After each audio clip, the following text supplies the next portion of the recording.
Amen. Il faut croire, obéir, que le Seigneur nous donne cette grâce de toujours croire et de toujours obéir. Prions. Tu es le Dieu de la vie et tu nous as rassemblés ce matin pour la vie. Tu nous as rassemblés pour que nous puissions connaître ta pensée et que nous puissions marcher dans la victoire. Tu invites à tes enfants, à chacun de tes enfants, de croire en toi et de t'obéir. Alors, que ta parole puisse résonner dans chaque cœur et que ton esprit nous conduise à obéir au nom de Jésus-Christ. Amen. Nous ouvrons nos Bibles dans le livre des Psaumes, le Psaume 11e. Psaume 11e, c'est un message que j'ai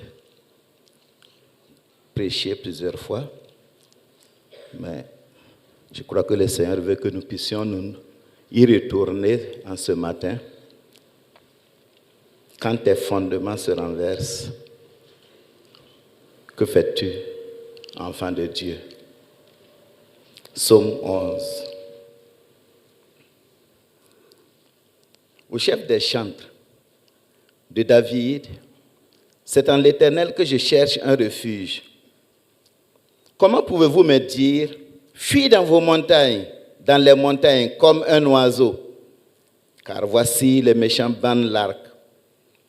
Ils ajustent leurs flèches sur la corde pour tirer dans l'ombre sur ceux dont le cœur est droit. Quand les fondements sont renversés, le juste, que ferait-il? L'Éternel est dans son saint temple. L'Éternel a son trône dans les cieux.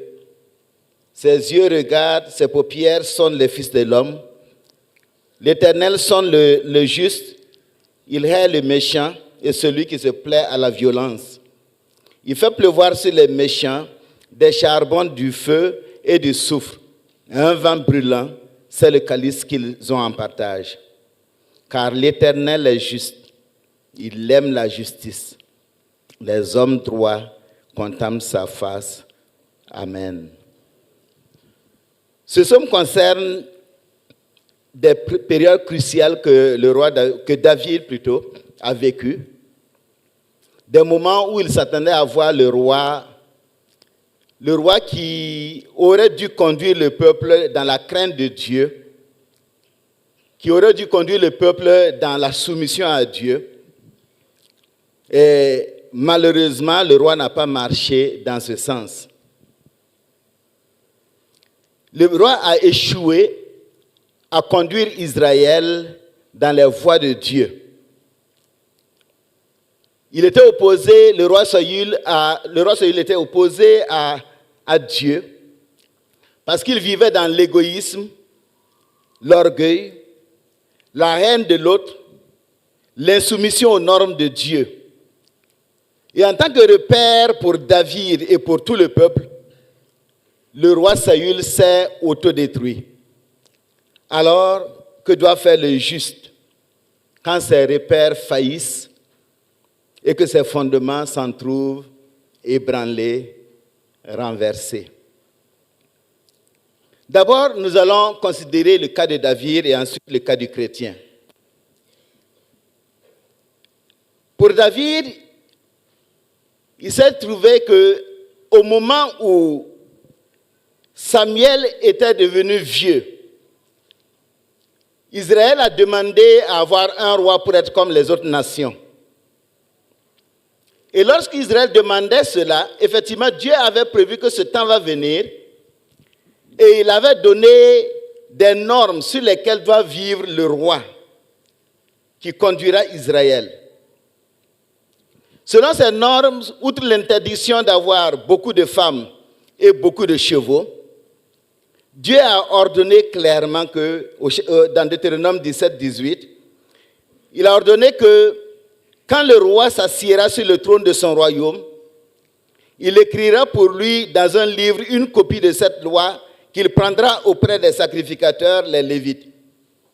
Il devra l'avoir avec lui et y lire tous les jours de sa vie, afin qu'il apprenne à craindre l'Éternel, son Dieu, à observer et à marcher et à mettre en pratique toutes les paroles de cette loi et toutes ses ordonnances, afin que son cœur ne s'élève point au-dessus de ses frères et qu'il ne se détourne de ses commandements ni à droite ni à gauche, afin qu'il prolonge ses jours dans son royaume, lui et ses enfants au milieu d'Israël.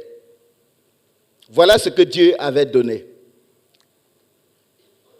Et c'est ainsi que devait se comporter le premier roi, Saül. Malheureusement, dès les premiers instants, Saül a été rebelle à l'Éternel.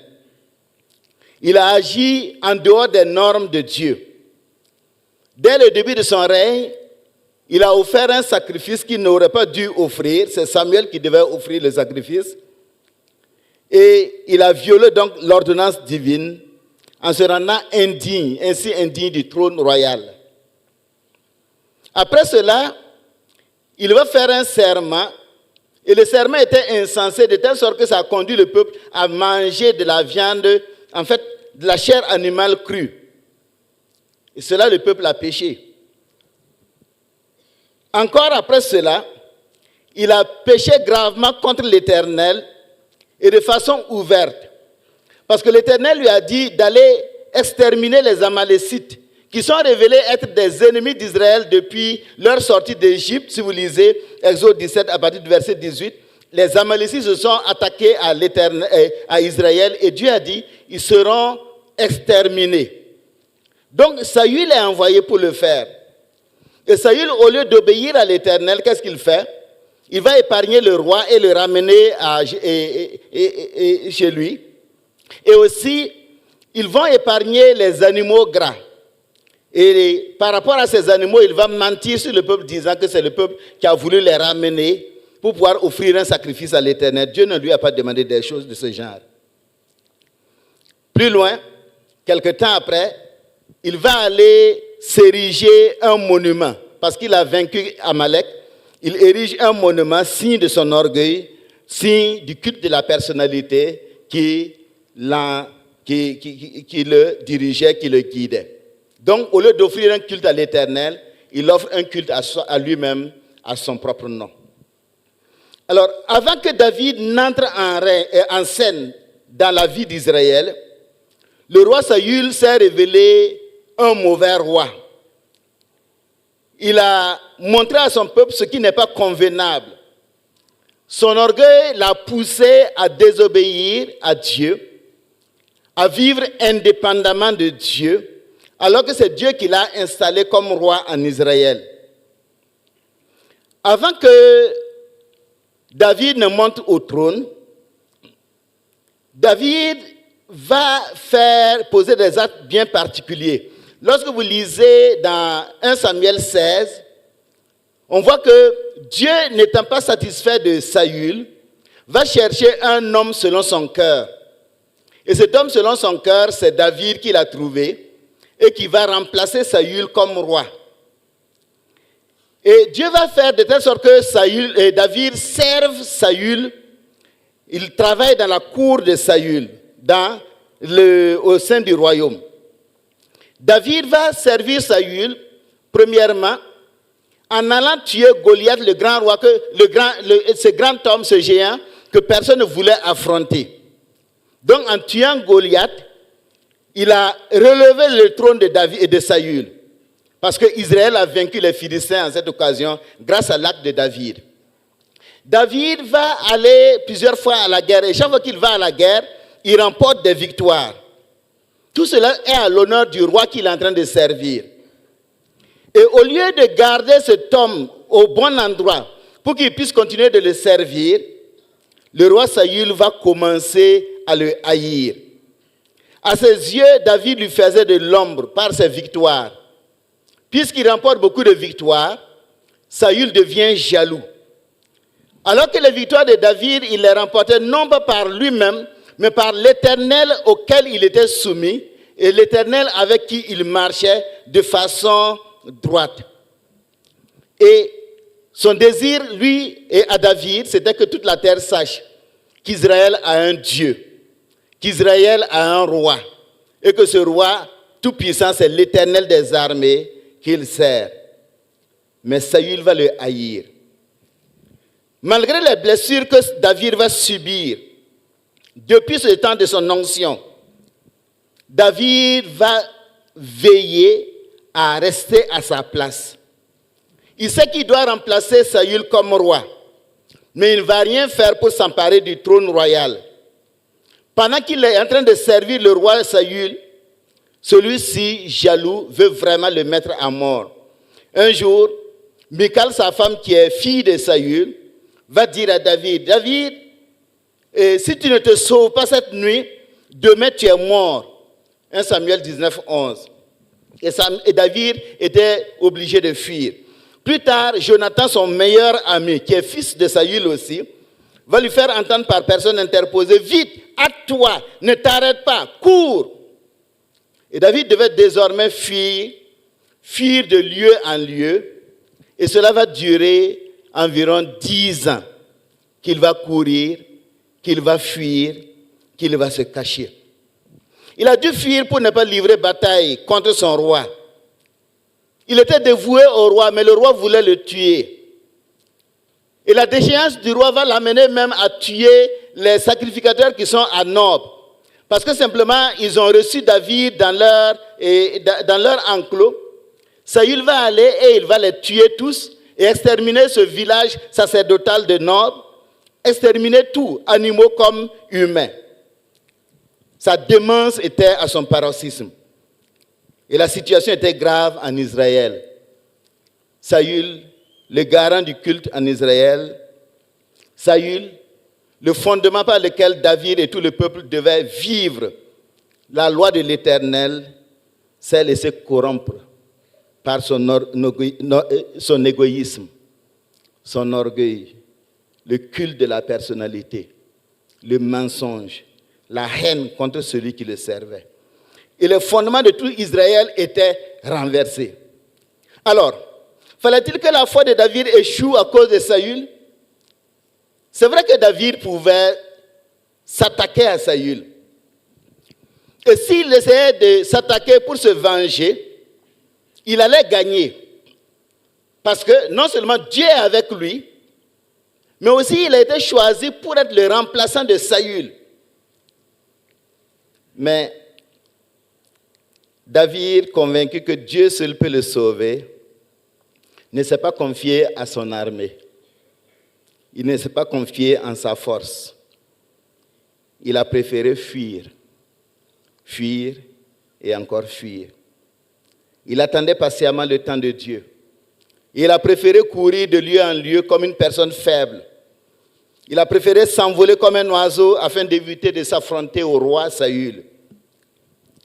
Et les montagnes, les cavernes, les forêts sont devenues son refuge.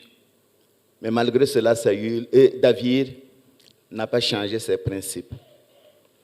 À 2 reprises, il a eu la possibilité de tuer le roi Saül facilement. D'abord à En-Gedi, dans la caverne. Et puis ensuite sur les collines de Aquila. À En-Gedi, il va dire à ses hommes que l'Éternel me garde de commettre contre mon Seigneur, loin de l'Éternel, c'est-à-dire l'homme loin de l'Éternel. Une action telle que de porter ma main sur lui, car il est oint par l'Éternel.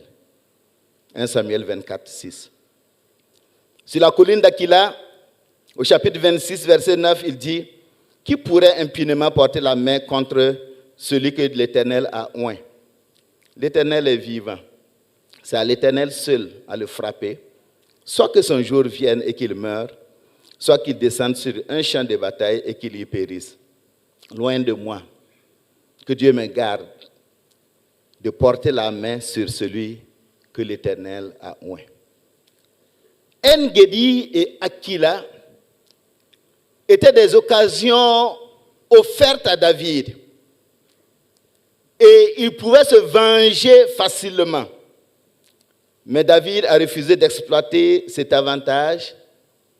Il a refusé d'agir comme Saül agit. Il a refusé les méthodes de Saül parce qu'il sait que la méthode de Saül est opposée aux méthodes de Dieu.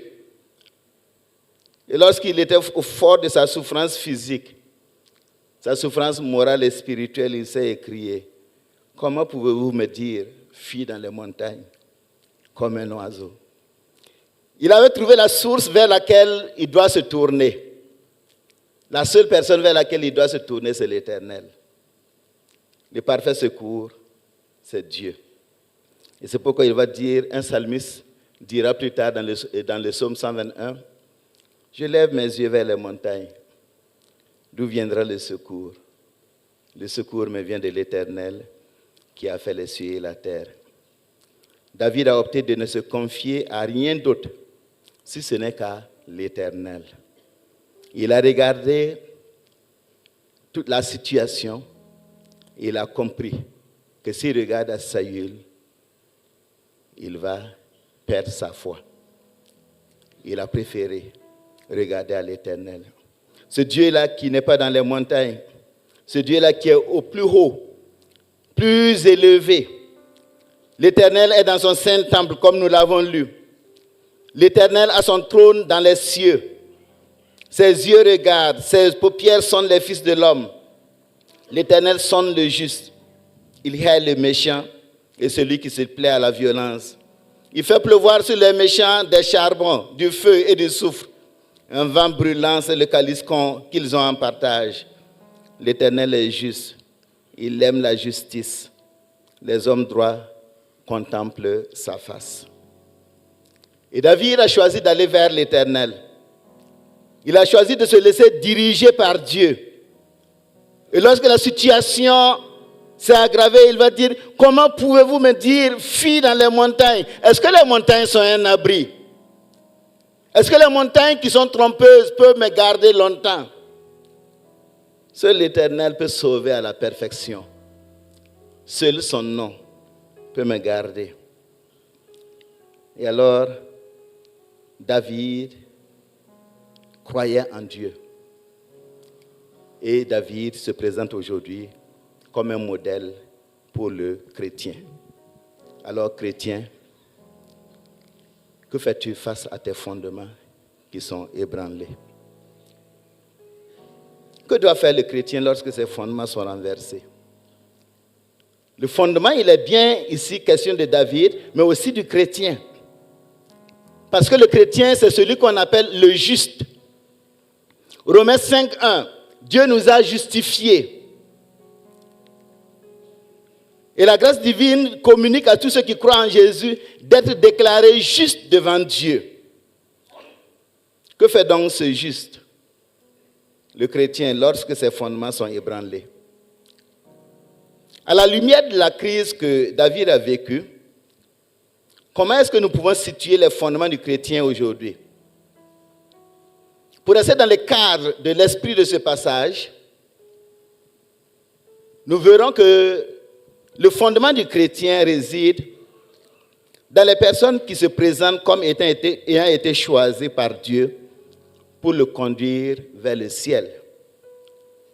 Alors, lorsque ceux-ci dérapent, ils deviennent la source de questionnement et de doute chez plusieurs chrétiens. Et voyant venir ces choses dans la vie de l'Église, le Seigneur Jésus avait averti ses disciples. Dans Luc 17, verset 1er, il dit, il est impossible qu'il n'arrive pas de scandale, mais malheur à celui par qui ils arrivent. Et au verset 2, il dit, il vaudrait mieux pour lui qu'on mît à son cou une pierre de moulin et qu'on le jetât dans la mer que s'il scandalisait un de ses petits. Bien-aimés,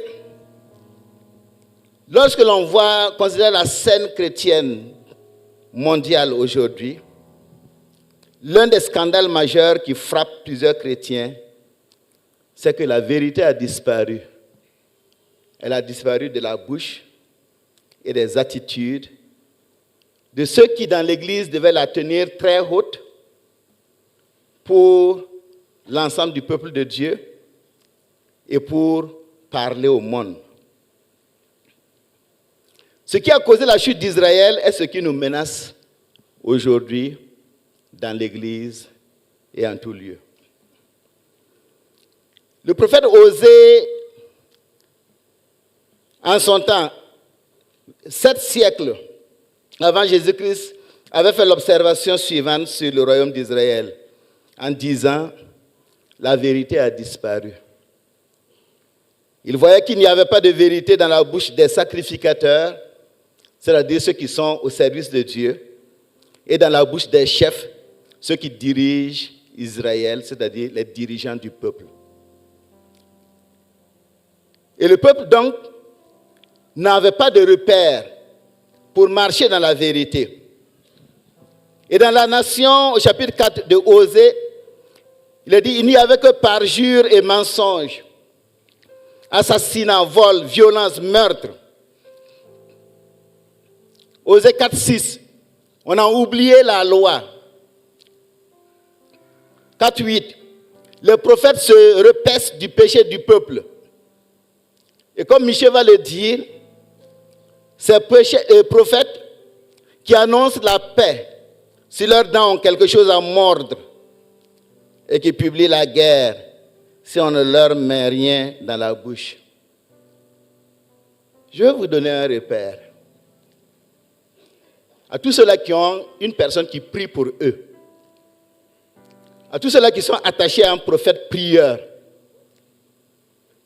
vous avez votre prophète quelque part. Voilà un test parmi plusieurs, pour voir s'ils sont de Dieu. Arrêtez de leur donner votre argent. Arrêtez de leur donner, de les satisfaire pendant 6 mois. Et vous verrez ce qui va se passer. Oubliez-les en termes de dons, mais demandez-leur des prières, mais donnez rien. Vous verrez leur comportement. Annonce la paix si leurs dents ont quelque chose à mordre. Ok. Ésaïe a déclaré aussi la même chose dans le royaume de Juda. Pour Osée, c'était en Israël les 10 royaumes. Ésaïe, c'est le royaume de Juda. La vérité a disparu. Les gardiens du peuple sont avides. Les chefs, le roi, ceux qui dirigent, ils sont voraces, ils sont insatiables. Et le jeûne que l'on fait, le jeûne est faux.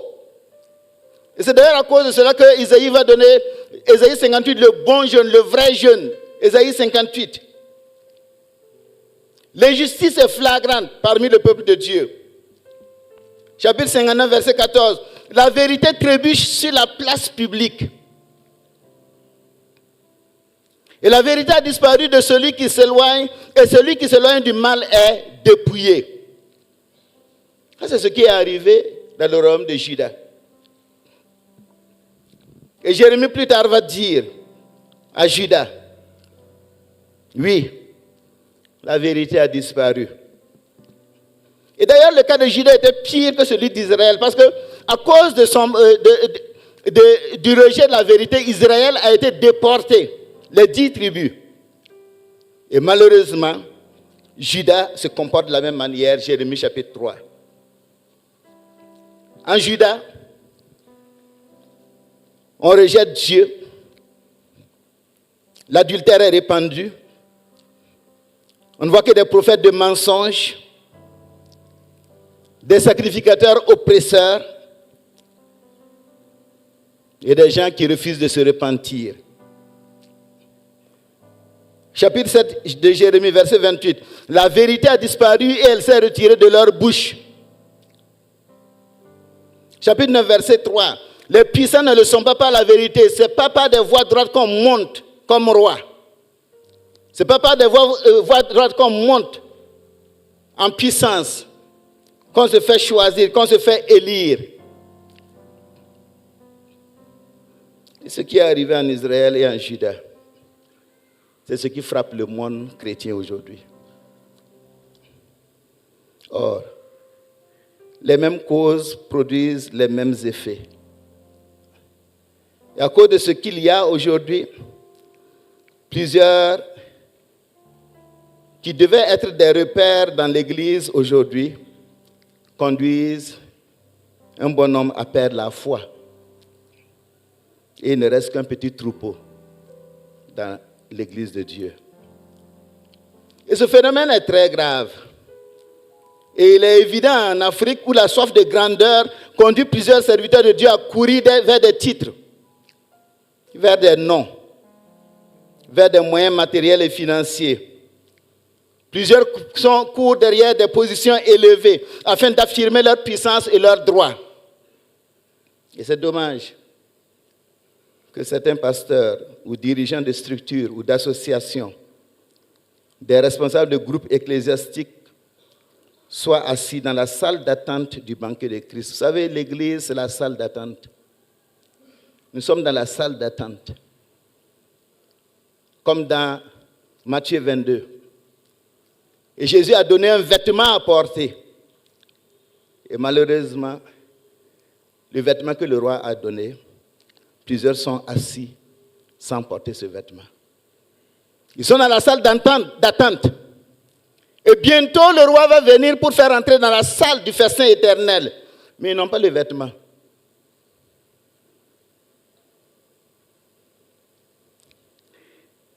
À cause de cela, les fondements de plusieurs chrétiens, des membres de divers groupes, sont chamboulés car ils voient que la vérité a disparu des cœurs, des bouches et des comportements de ceux-là qui les conduisent.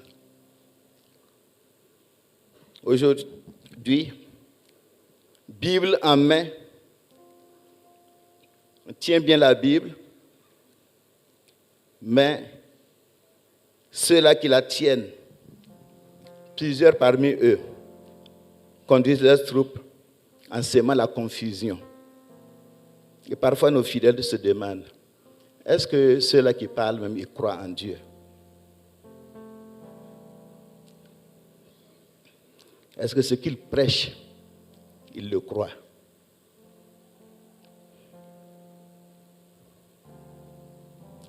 Plusieurs qui prient, est-ce que ce qu'ils disent dans leur prière, est-ce qu'ils le croient?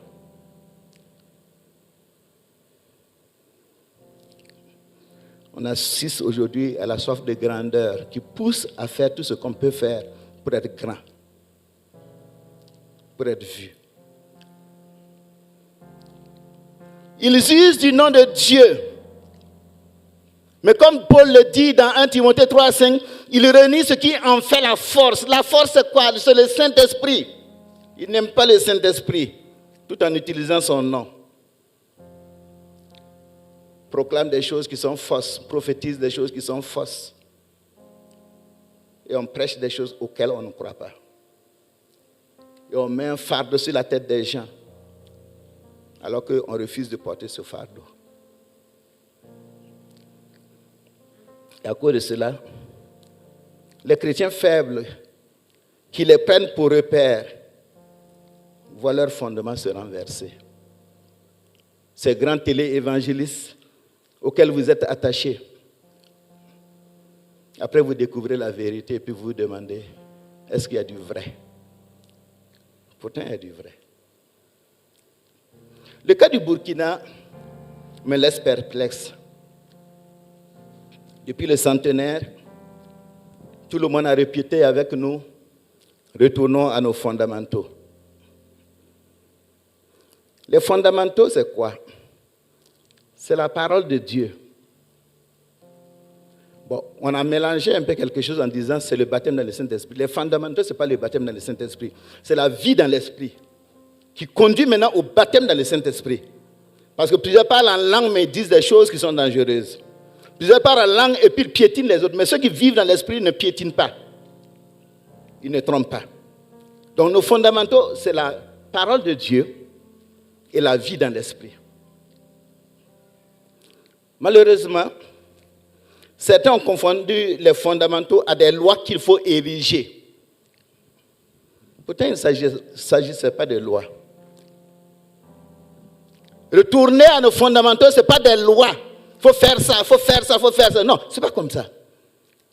Les lois ont leur place. Mais il y a quelque chose qui précède les lois. Il s'agissait de retourner à la vérité de la parole de Dieu, à la vie de sainteté, la vie qui se soumet au Saint-Esprit. Il s'agissait de se rattacher à la parole de Dieu et vivre selon les termes de la parole en tant que chrétien et devant les gens du monde. Plusieurs se sont attachés au discours, mais ils n'ont pas changé le comportement. Je demandais une fois dans une région, la manière dont vous gériez les choses, la manière dont vous prêchiez dans les années 2018, 2019, 2020, la manière dont vous teniez les églises, quelle est la différence entre cette période et la période après les centenaires? Retournons à nos fondamentaux. Mais qu'est-ce qui a changé? Rien. Le slogan, oui. Mais l'acte, non. Et donc, à cause de cela, la vérité trébuche sur la place publique. Et donc, voyant que certains repères sont gris, les repères sont méconnaissables, plusieurs chrétiens se posent la question de savoir comment est-ce que nous allons faire. À quel saint se vouer? Pourquoi me dites-vous, fuis dans les montagnes? Et vers quelle montagne dois-je fuir? Vers qui vais-je me tourner? Comment est-ce que je vais faire? Comment est-ce que je peux demeurer dans l'espérance que donne la parole de Dieu pour continuer à marcher vers le ciel avec mes guides, avec mon église, mes églises, notre église, nos églises? Dieu interpelle. Il interpelle ceux qui sont des guides du peuple, ici et ailleurs. Tous ceux-là qui m'écoutent. Dieu vous interpelle, Dieu nous interpelle. Nous devons être des repères. Nous devons, en tant que serviteurs de Dieu, apprendre à nous examiner. Ce n'est pas les chrétiens qui doivent s'examiner, c'est les pasteurs qui doivent s'examiner en premier lieu. Les enseignants, les téléévangélistes, les prophètes prieurs. Nous devons faire notre autocritique spirituelle pour voir si à cause de nous, des personnes ne sont pas en train de tomber. Si oui, Dieu peut nous aider à changer. Parce que Dieu ne veut pas qu'un dirigeant finisse comme Saül. Il ne veut pas que ceux qu'il a choisis, ou bien ceux qui se sont auto-choisis, finissent comme Saül. Commençons à méditer la parole de Dieu avec vérité chaque jour, comme devait faire le roi en Israël. Vous vous rappelez, Deutéronome 17, il doit écrire le livre de la loi et l'avoir avec lui et y lire tous les jours afin de marcher dans la vérité et aussi pour ne pas être au-dessus de ses frères. Être un serviteur. Dieu nous invite à l'humilité. Tout cela qui parle beaucoup, même si vous réveillez des morts, Dieu dit, humilie-toi. Ce n'est pas les actes que nous faisons, ce n'est pas les paroles que nous prononçons, ce n'est pas nos messages qui nous conduiront au ciel, c'est notre caractère de sainteté, humble devant le Seigneur et devant les hommes. Mais ce matin, je ne suis pas devant des pasteurs. Devant des pasteurs, je sais ce que je dois dire. Et on l'a dit et on le redira. Mais aussi ce matin, Dieu interpelle chacun de ses enfants. Chacun de ceux-là qui ont été troublés par des comportements non bibliques. Vous avez été troublés par des gens, par des choses, par des actes que vous avez vus chez des gens que vous aviez comme repère dans la foi. Si tu as été troublé, Dieu te dit ce matin, ne relativise pas la nature de tes fondements en Christ. Non. Demeure en Jésus. Ne relativise pas. La vie en Christ, ce n'est pas une religion. Ce n'est pas une religion où il suffit de dire, oui, je suis chrétien, je suis AD, je suis protestant évangélique. Ce n'est pas un slogan qui fait de toi une personne selon le cœur de Dieu. Ce matin, nous avons chanté « Couronne Christ roi dans ta vie » et non le slogan. Le slogan ne fait pas de toi un enfant de Dieu.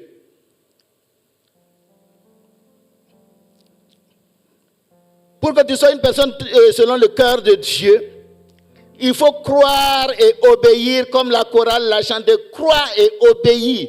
Point. Mon frère, ma soeur, théologiquement, tu es un enfant de Dieu sur la base de ta foi en Jésus-Christ.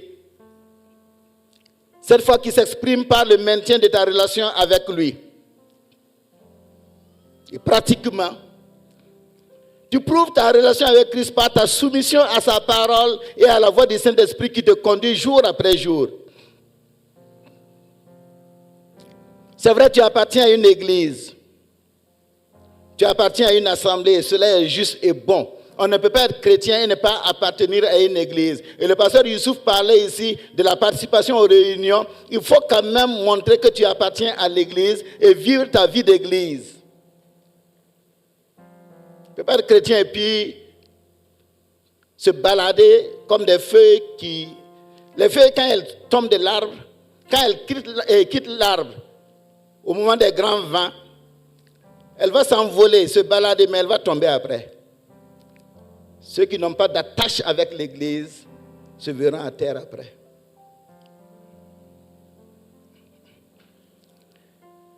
Regarde à Christ. Tu appartiens à une église, c'est vrai, mais le Seigneur t'invite à regarder à Christ. Gardez les yeux fixés sur lui. Ne fixe pas les yeux sur les hommes. Ceux qui fixent leurs yeux sur des prières prophètes. Si vous fixez vos yeux sur vos prières prophètes, vous mourrez. Parce que l'homme n'est pas fiable.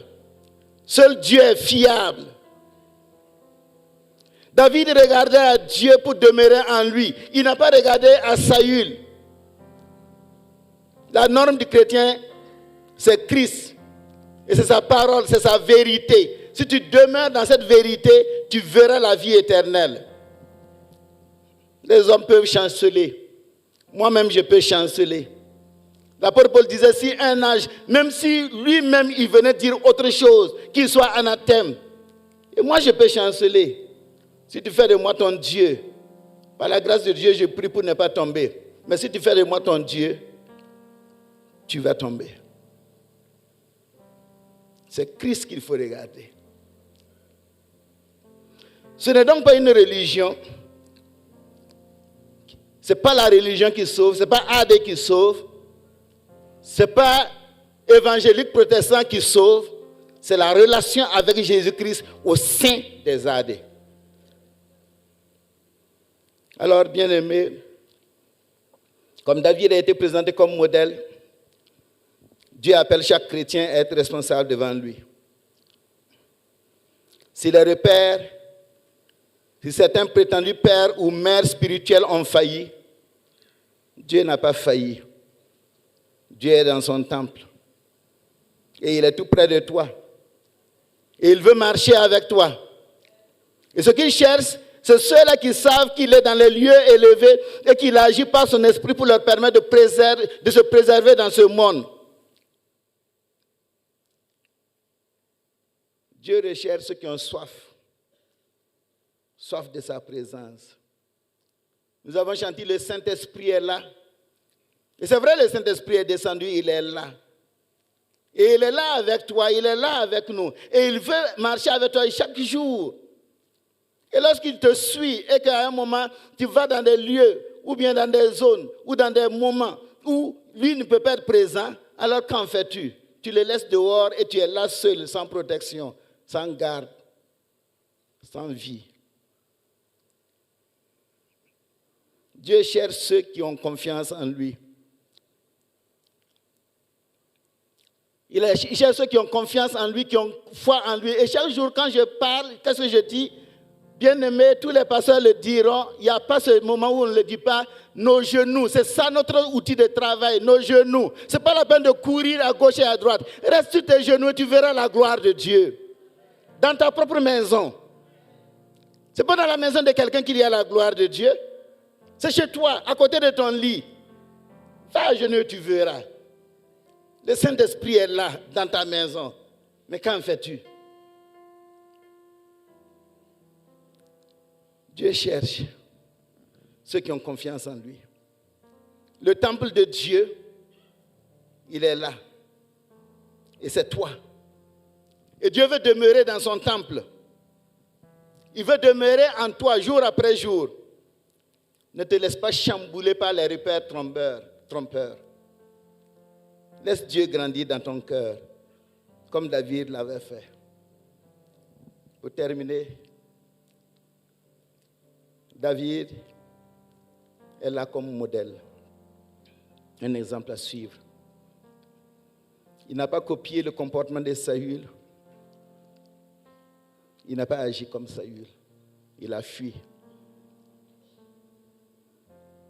Il a refusé de faire le mal. Le repère avait failli. Les fondements étaient chamboulés. Il n'y avait plus de repère en Israël. Mais David est resté attaché à l'Éternel. Il n'a pas regardé aux hommes. Il est resté attaché à l'Éternel. Et quand le temps est venu, Dieu l'a fait monter sur le trône.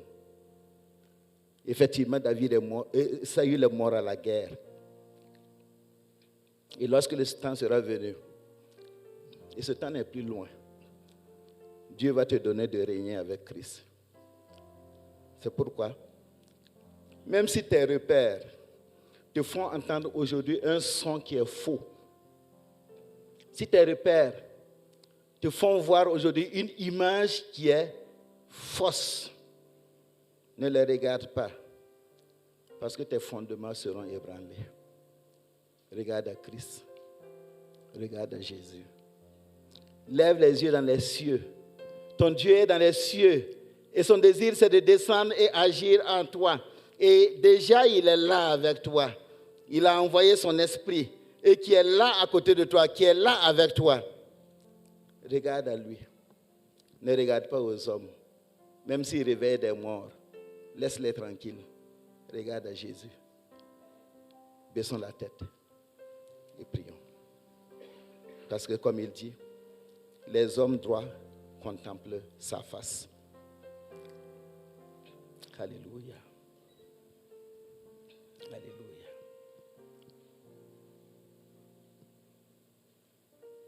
Demande au Seigneur de te permettre de le regarder toujours à lui. Et si nous disons regarder au Seigneur,